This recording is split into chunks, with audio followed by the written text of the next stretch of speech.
namun Dia datang mendekat kepada kita dalam firman-Nya yang telah menjadi manusia di dalam Yesus Kristus. Marilah kita mendengarkan Dia ketika kita berkumpul beribadah di dalam nama-Nya. Kiranya Dia menolong kita untuk membedakan suaranya di antara banyak suara-suara lain yang berbicara kepada kita, supaya kita dapat mengikutinya, hidup yang dibimbing dan yang dibentuk oleh kasih yang kita jumpai di dalam Yesus Kristus. Liebe Gemeinde, gewiss ist Gott unbegreiflich, selbst die Himmel können wir nicht fassen, und doch kommt uns nahe in seinem Wort, das Mensch geworden ist in Jesus Christus. Wenn wir uns im Gottesdienst in seinem Namen versammeln, dann wollen wir auf ihn hören. Helfe uns, dass wir seine Stimme unterscheiden können von den vielen anderen Stimmen, die auf uns einreden, damit unser Leben in Folge getragen und geformt von der Liebe, die uns in Jesus Kristus begegnet. Kita menyanyi bersama-sama, Yesus lihat umat.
Kita layankan ibadah ini di dalam nama Allah Bapa, Putra, dan Roh Kudus. Wir feiern unseren Gottesdienst im Namen Gottes des Vaters und des Sohnes und des Heiligen Geistes. Amen.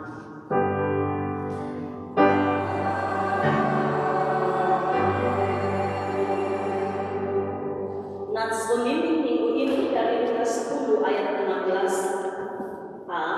Der heutige Morgen sprach aus dem Evangelium nach Lukas Kapitel 10 Vers 6a.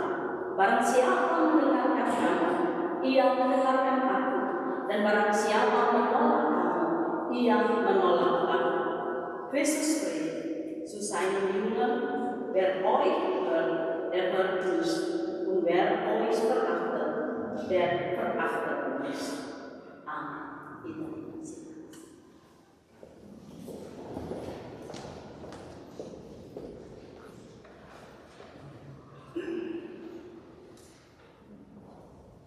Jemaat, mari kita beralas-alas dan menaikkan doa Mazmur 34. Im Wechsel beten wir durch die Wort Psalm 34. Aku hendak memuji Tuhan pada segala waktu.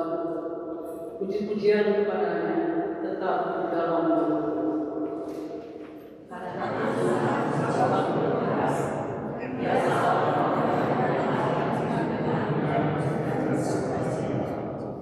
Muliakanlah Tuhan bersama-sama dengan aku. Marilah kita bersama-sama memasukkan nama-Nya.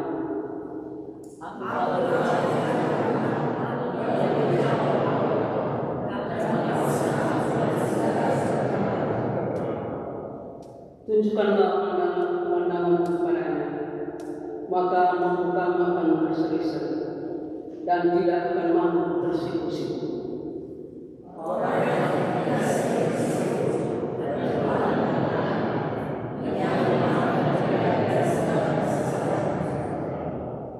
Malaikat Tuhan berkemah di sekeliling orang-orang yang takut akan Dia, lalu meluluhkan mereka.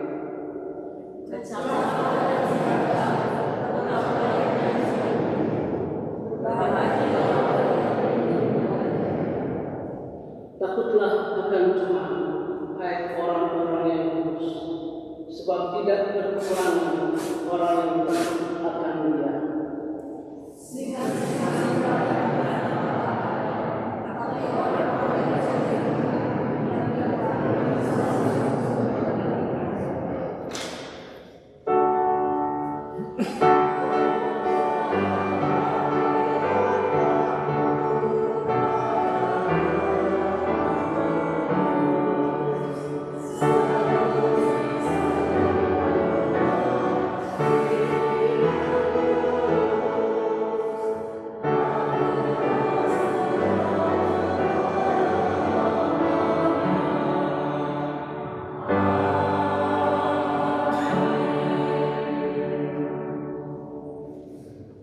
Kita memohon belas kasihan Allah.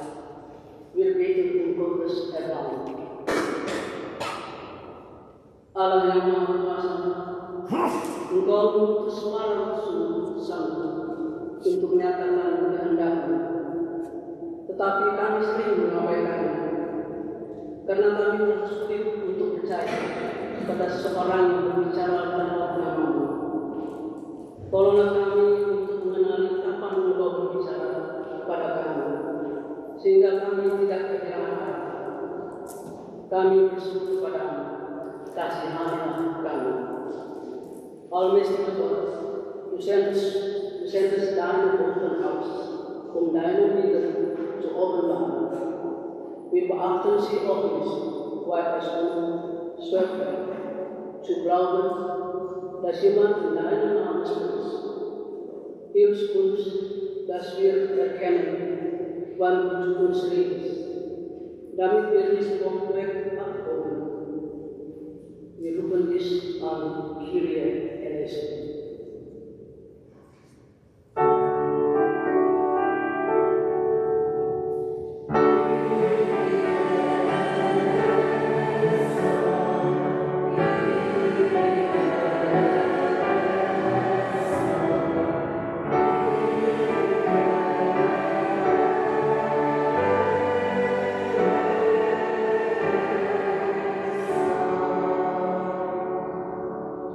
Demikianlah Allah berfirman dalam kitab Keluaran 3 ayat 20. Sesungguhnya aku mengutus seorang malaikat dalam nama Tuhan. Dia bersenda deine Engel vor dir her, der dich mit Güte aufbewegt. Halleluja.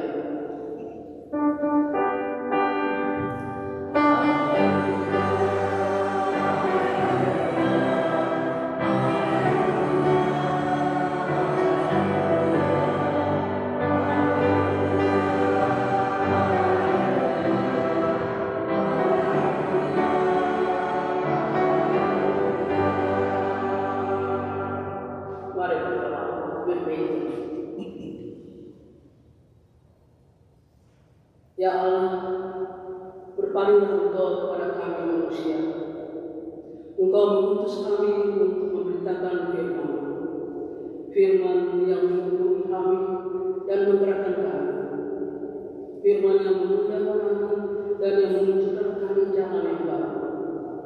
Dalam nama kami dapat memberitakan kerajaan surga, dan kami dapat mengalami bagaimana kerajaan itu dimulai dalam diri kami dan di tengah-tengah kami. Semangatkanlah kami dan pakailah kami untuk memberitakan yang adil dan yang baik. Kami mohon semuanya ini melalui Yesus Kristus Tuhan kami. God, when the discourse mentioned to let's use thine of side, das answers on of to time, das eine neue Wege aufzeigen. In deinem Namen dürfen wir das Himmelreich ansagen. Und wir können erleben, wie es mitten unter uns beginnt. Wecke uns und wirke durch uns, was gerecht ist und gut tut. So bitten wir durch Jesus Christus, unseren Herrn. Amen.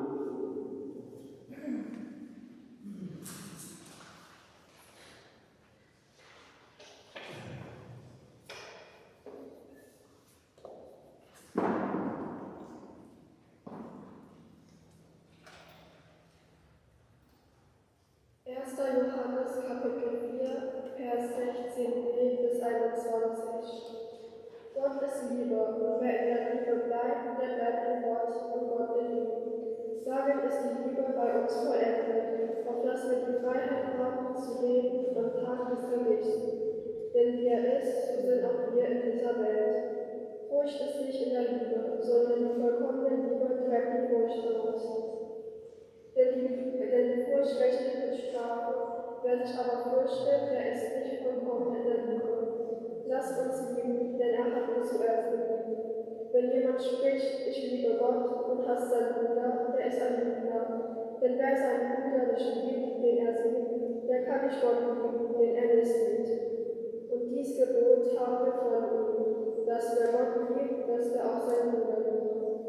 Selig sind, die das Wort Gottes hören.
alles ein mit euch in Frieden von dem, der da ist und der da war und der da kommt. Jemaat yang dikasihi dan dicintai Tuhan Yesus Kristus, siapakah Allah? Tidak ada satu manusia pun yang tahu. Mengapa? Karena Allah itu maha besar. Kebesarannya itu tanpa batas. Sementara kita manusia terlalu kecil dan sangat-sangat terbatas. Adalah tidak mungkin kita yang kecil ini, yang ringkih, yang terbatas ini bisa mendefinisikan secara utuh Allah yang maha besar itu dan maha terbatas itu. Tapi kita bisa mengenal hakikat Allah. Bagaimana caranya? Dalam pembacaan 1 Yohanes 4 ayat 16, dalam pembacaan Alkitab kita, di situ dikatakan Allah adalah kasih dan barang siapa tetap berada di dalam kasih, ia tetap berada di dalam Allah dan Allah di dalam dia. Firman Tuhan katakan di sini, hakikat Allah itu adalah kasih. Karena itu, kalau kita mempraktekkan kasih kepada sesama manusia, maka pada saat itu kita berada dalam Allah dan Allah ada di dalam kita. Jadi orang Kristen sebenarnya telah menemukan Allah bukan melalui rumusan filsafat atau rumusan saintis. Kita menemukan Allah melalui mengasihi sesama manusia. Pada saat kita mengasihi sesama manusia, saudara-saudari, pada saat itu kita berjumpa dengan Allah dan kita mengenal Dia. Jadi sesama manusia itu adalah citra Allah itu sendiri. Jadi sesama manusia adalah gambar Allah, citra Allah itu sendiri. Tapi sayang sekali saudara-saudariku, manusia sering melihat sesama manusia bukan sebagai citra Allah yang mulia.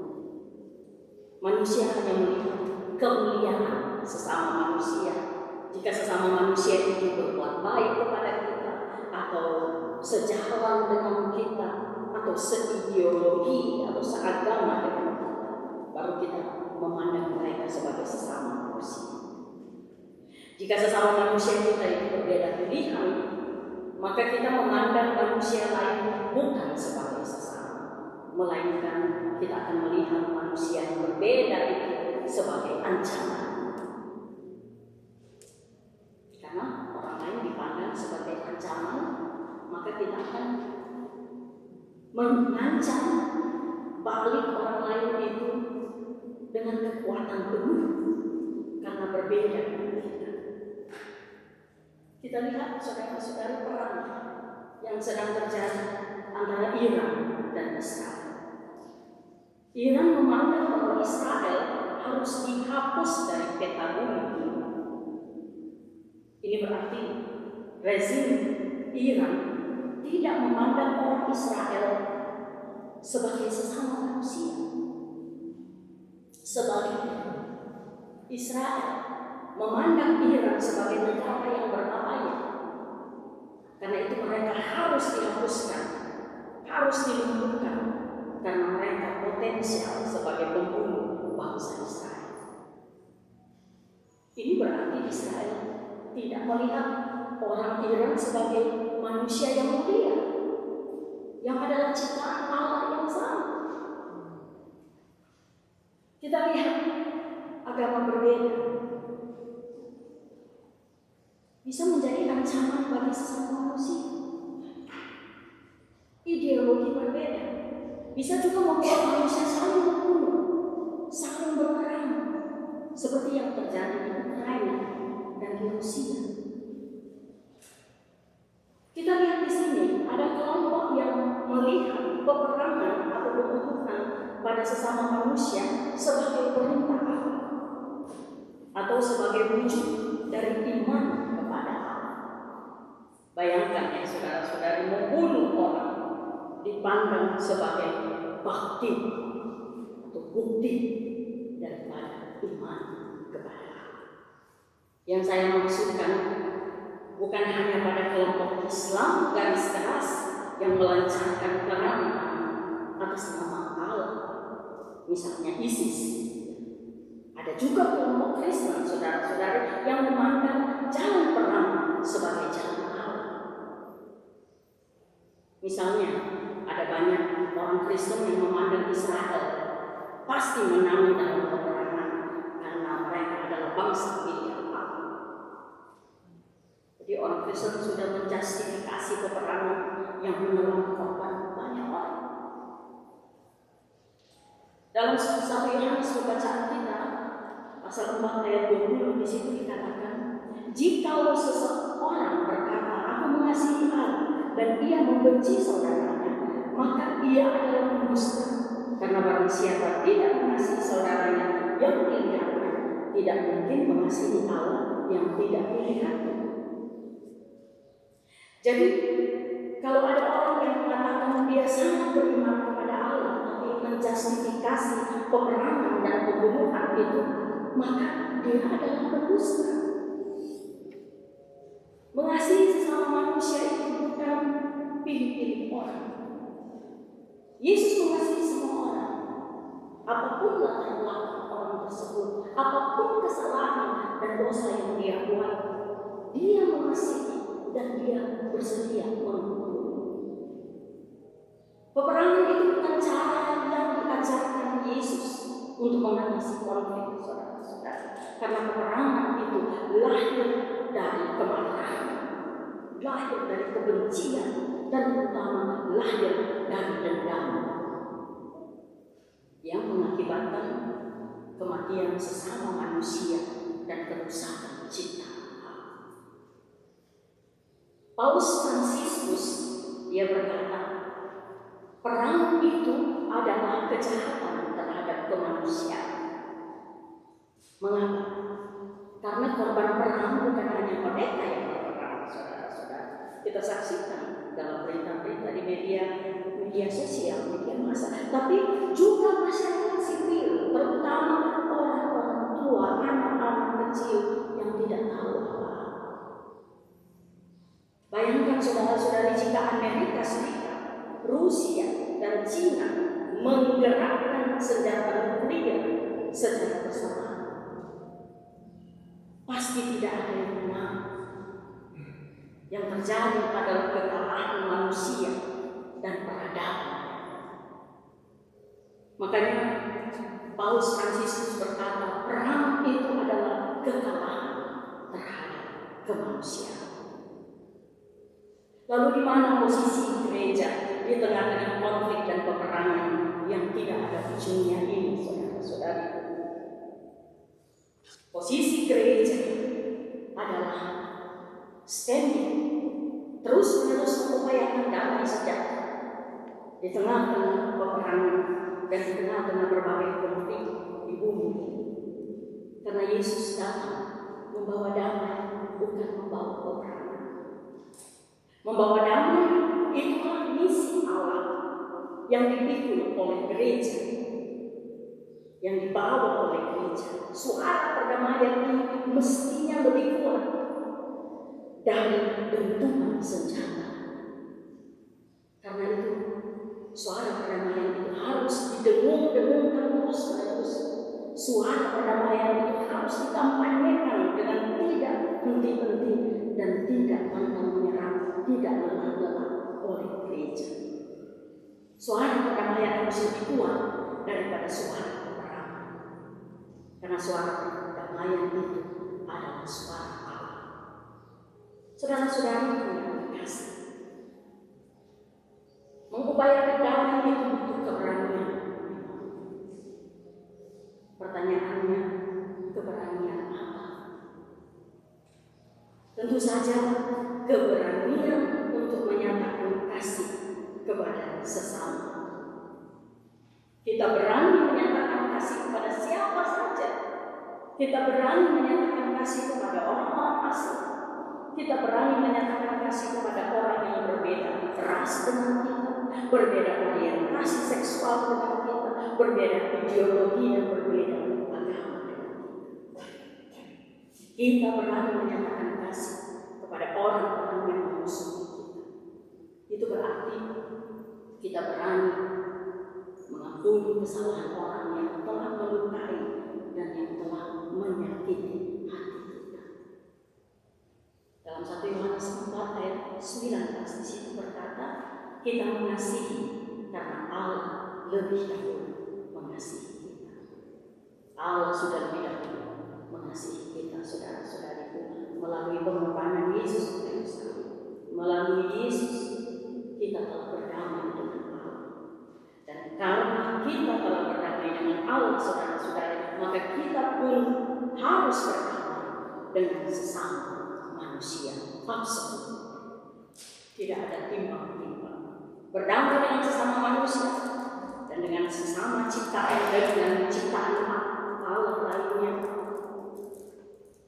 dengan alam ciptaan yang kita lihat telah rusak, adalah konsekuensi, adalah pertanggungjawaban iman kita kepada Allah di dalam Yesus Kristus yang telah menyelamatkan kita.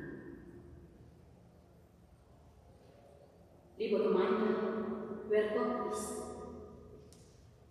kann kein Mensch beantworten, weil Gott so groß und so unendlich ist, während wir Menschen so klein und so limitiert sind. Und wie können wir unsere Begrenztheit diesen Gott definieren? Was wir aber können, ist es, Gottes Wesenszüge zu erkennen. In 1. Johannes 4, Vers 6 steht geschrieben, Gott ist Liebe.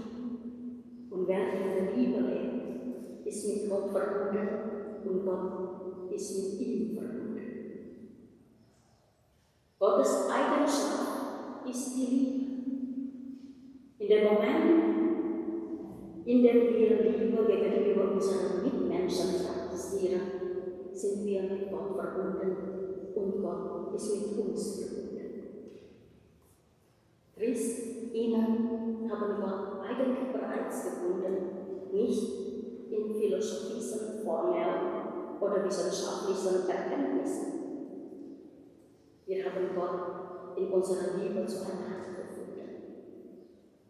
Leider erkennen Menschen in anderen Menschen oft nicht Gottes Antlitz. Wir sehen dies im Krieg zwischen Israel und Iran. Iran ist der Meinung, dass Israel von der Weltkarte gelöst werden soll.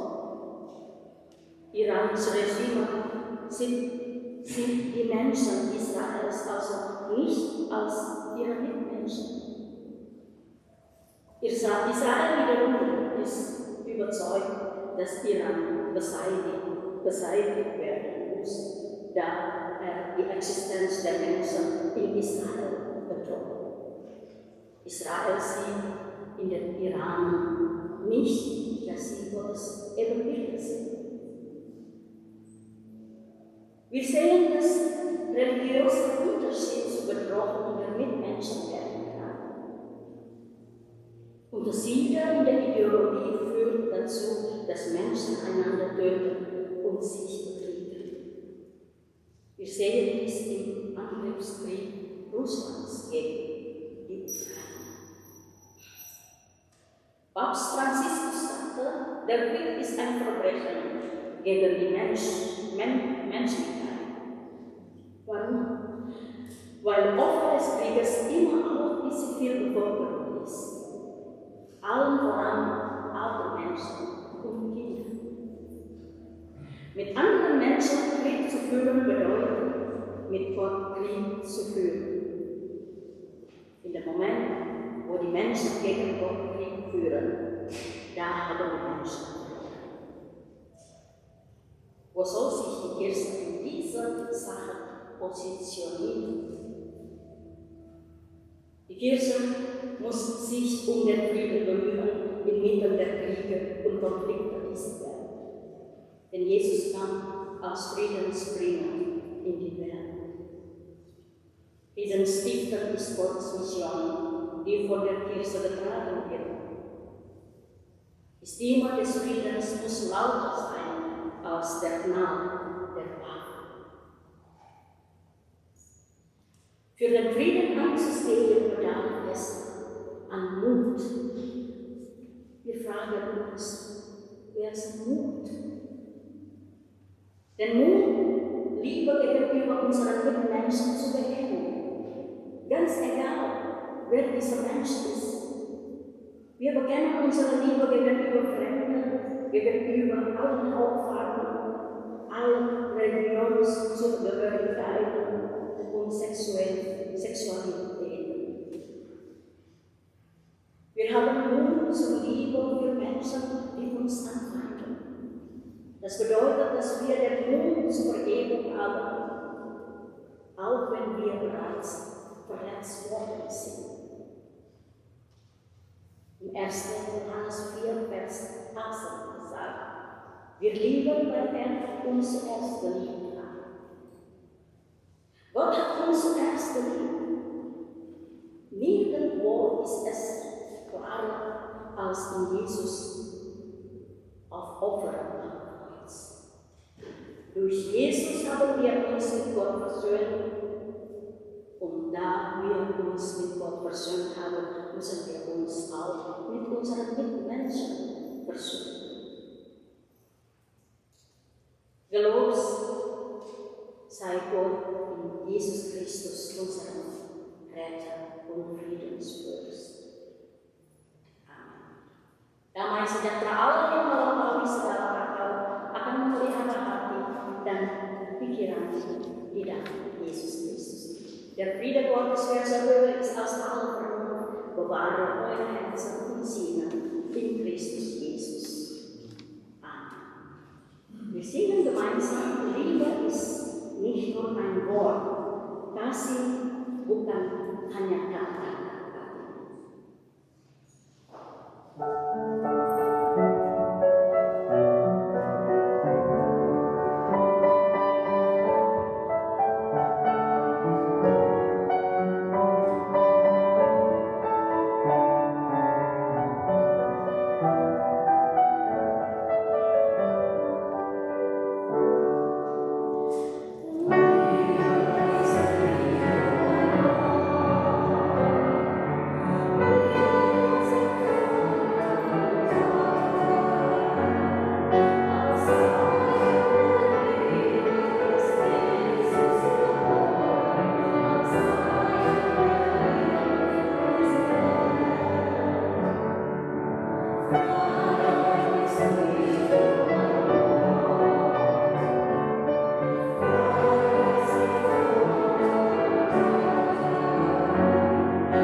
Jemaat sekalian bersama dengan seluruh orang percaya sepanjang abad dan tempat kita mengikrarkan pengakuan iman sesuai dengan pengakuan iman Rasul. Gemeinsam mit allen Christen auf der ganzen Welt bekennen wir unseren Glauben nach apostolischem Glauben und Bekenntnis. Aku percaya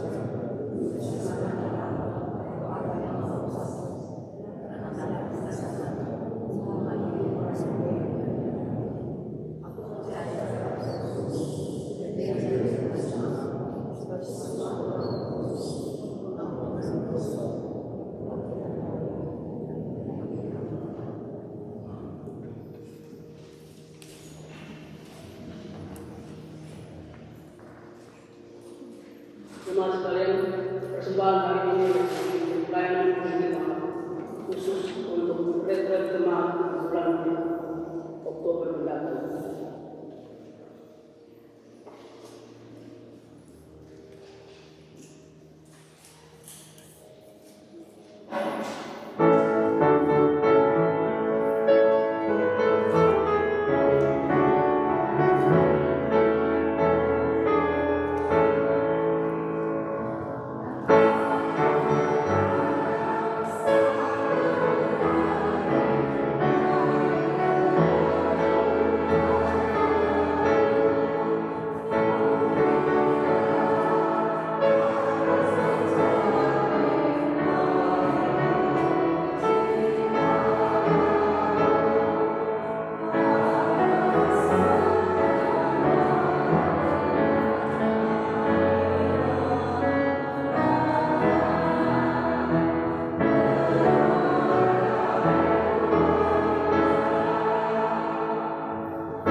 Mari kita naikkan doa semalam.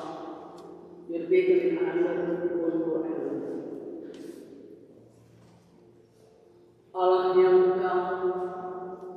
Engkau beriman pada kami hari ini. Engkau memanggil orang-orang untuk menunjukkan belas kasihan, untuk menyatakan keadilan, untuk menyebarkan perdamaian. Engkau berfirman ya Allah, agar ciptaanmu menjadi hidup. Perbahagialah kami dengan roh-Mu dan semangat kami untuk menanggung firman-Mu.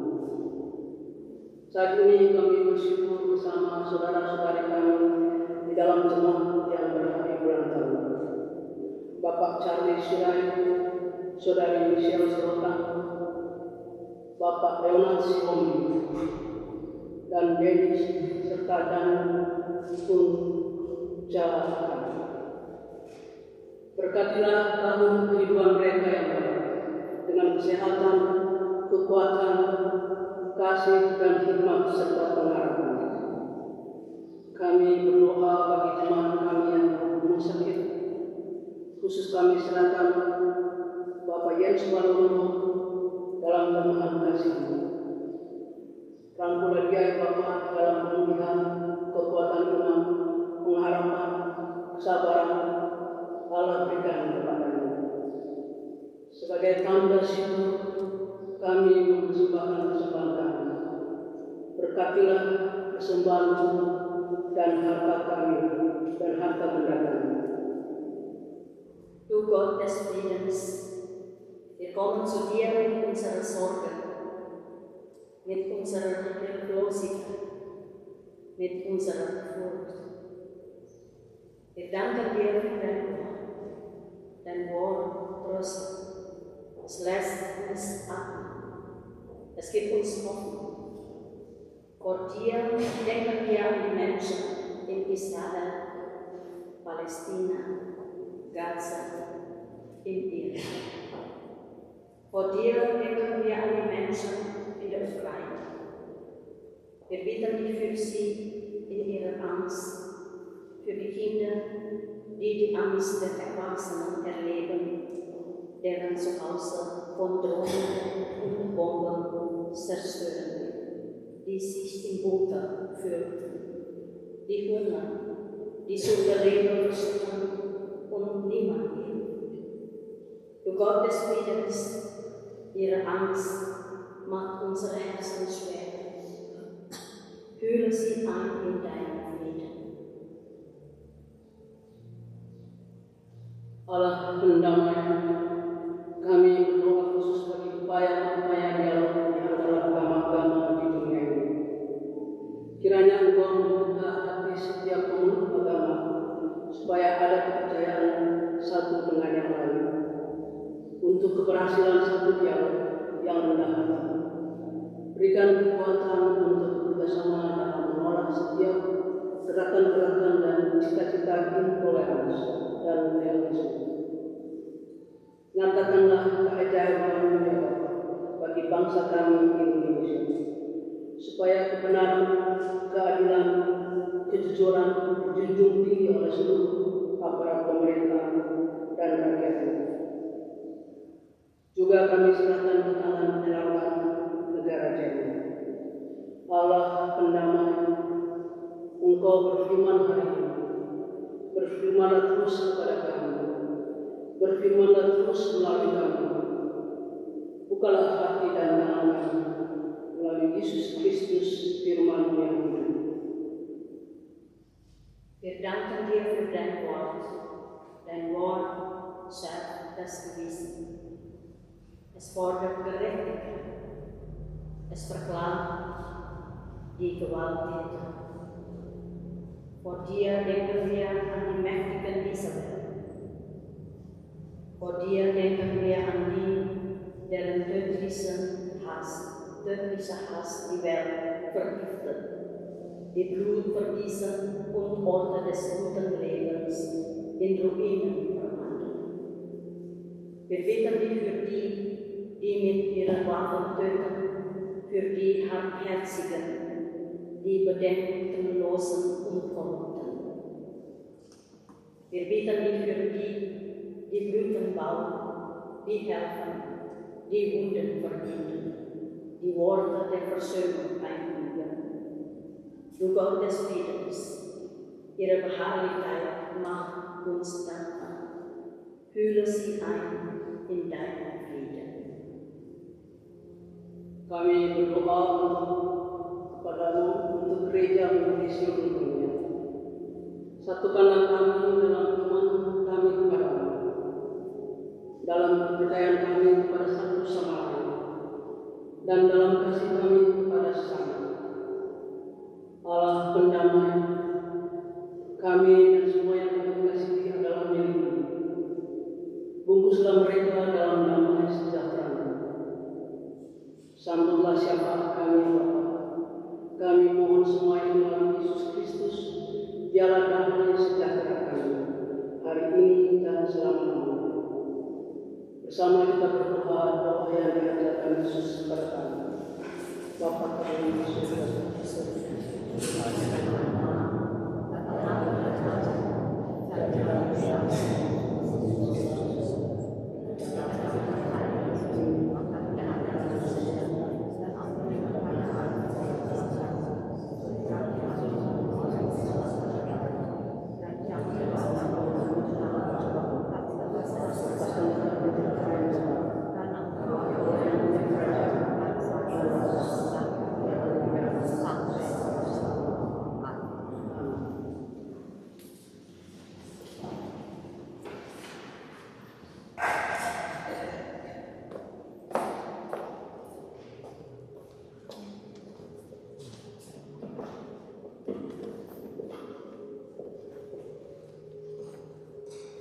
Shalom.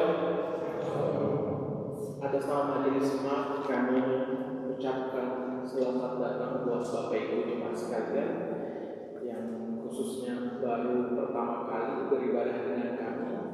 Seperti seperti yang Ibu Pendeta sudah sampaikan, kita juga menyambut tamu kita dari GKPS. Selamat datang di Jemaat Kristus Indonesia serta Dekanat Westerwald dan Zentrum Ekumene. Und den Gäste aus der GKPS und Dekanat Westerwald Zentrum Ekumene begrüßen. Es ist uns eine Ehre, dass Sie uns mitgefeiert sind. Wir können uns später bei der Gemeinde treffen, dass wir dich kennenlernen und Maßwerk.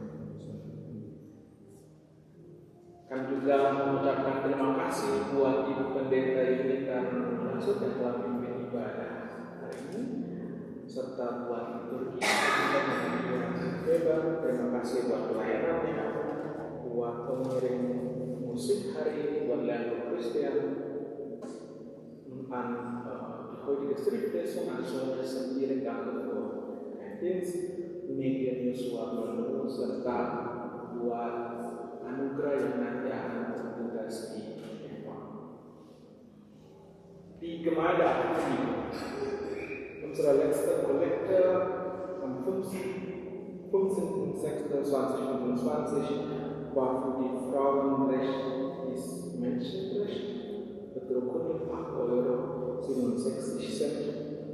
Wie wir gehört haben, unsere heutige Kollekte ist für die GKI. Allgemeine Gemeindearbeit und bei einer Online-Überweisung vergiss bitte nicht den verwendeten Zweck RW Richard Theodor 1623 und das heutige Datum anzugeben. Weitere Info finden sich auf unserer Website gki.de. Ibadah minggu depan, ibadah Freiluftgottesdienst tanggal 29 Juni 2025 kita akan ibadah di Garten Familie Merkel di Ginheim pukul 11.30. Jadi berhubung minggu depan ada airnya di sini, tidak ada kebaktian, tapi kita akan beribadah bersama-sama dengan jemaat Bethesda. Jemaat Bethlehem pada pukul 11.30 di keluarga famili Merkel in Ginheim.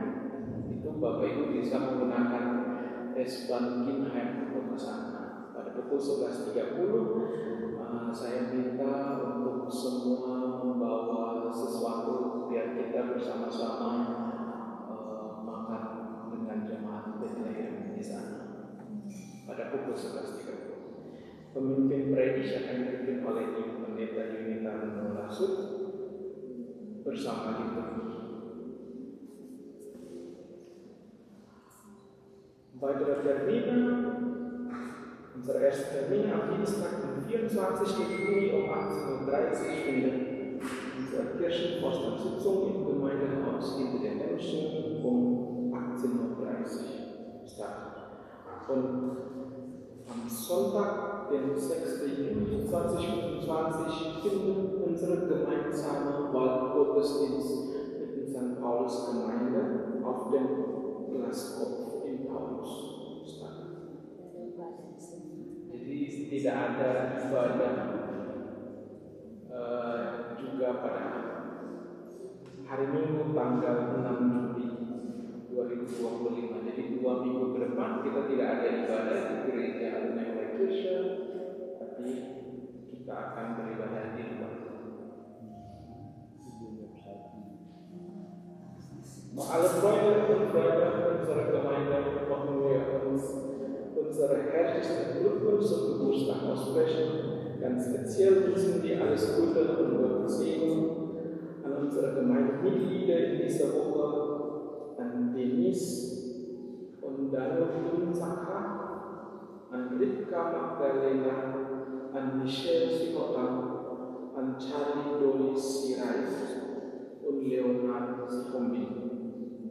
Zum Geburtstag wünschen wir euch Frieden, Zuversicht, Kraft und Gesundheit und Glück, auf das du geschützt seist und Gott auch in schweren Stunden immer zu dir steht alles Liebe.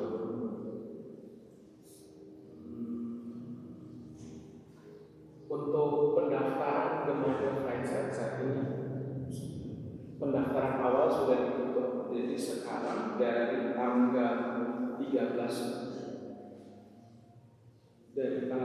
Juli sampai Agustus akan dibuka pendaftaran yang sudah terikat. Dalam hal ini kita akan menghitung kalkulasi seberapa banyak jemaat yang akan ikut ke Gemeinde Freizeit. Setelah kebaktian kami mengundang Bapak Ibu jemaat sekalian untuk hadir di Eva. Sekian kita jemaat, ada tambahan dari Jens. Selamat hari. Terima kasih. Tambahan untuk hari Sabtu menyatakan kita ada mini bicara bahasa Indonesia. Am Samstag, den kommenden Samstag um 10 Uhr haben wir unsere Mini-WM. Dort wird auch wieder unsere indonesische Christusgemeinde teilnehmen. Wir freuen uns, euch alle einzuladen an dieser Mini-WM. Dieses Jahr findet sie in Bietersheim statt. Und dort werden unter anderem die äthiopisch-orthodoxe Gemeinde teilnehmen, die Atterbury, die evangelische indonesische Christusgemeinde, 2 koreanische Gemeinden, St. Georgius, die eritreisch-orthodoxe Gemeinde, St. Markus Trinity Church und die ungarische Gemeinde. Wir sind eine davon und wir möchten gerne unseren Titel von 2023 verteidigen. Wir brauchen da Unterstützung von euch und möchten euch alle einladen, daran teilzunehmen. Am Samstag, Mülheim-Bietersheim, Sportpark ab 10 Uhr. Selamat hari Minggu.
Pergilah dalam damai sejahtera Tuhan, geht in Frieden. Wir erhalten den Segen Gottes. Kita menerima berkat Allah. Allah memberkati engkau dan melindungi engkau. Allah menyinari engkau dengan wajah-Nya dan memberi engkau kasih karunia. Allah memancarkan wajah-Nya kepadamu dan memberi engkau damai sejahtera. Amin.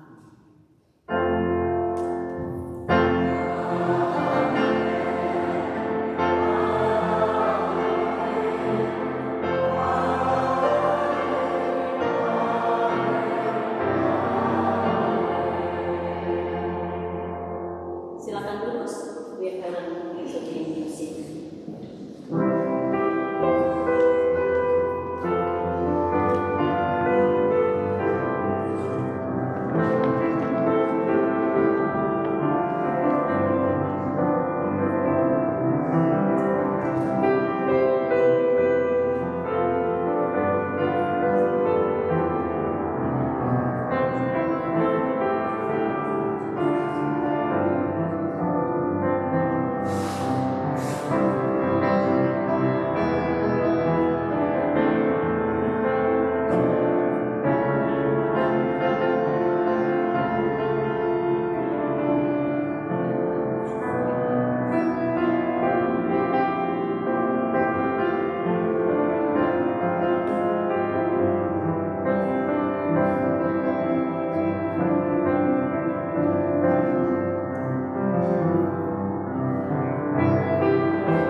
Selamat hari Minggu, einen schönen Sonntag.